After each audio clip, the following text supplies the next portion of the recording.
Pedro? Pedro? Pedro, asan ka?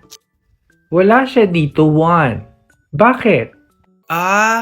Ganun po ba? Kasi po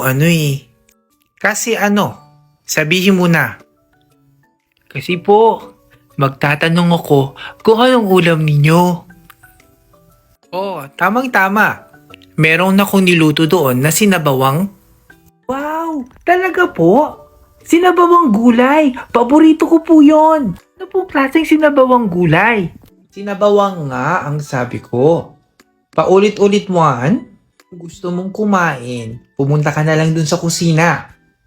Sumandok ka. Ayun na ata yung ulam. Ha? Ano to? Ala, Nanay Pasing! Bawang lang yun na may sabaw. Iba? Sinabi ko, sinabawang. Wala akong sinabing gulay, Juan. Choosy?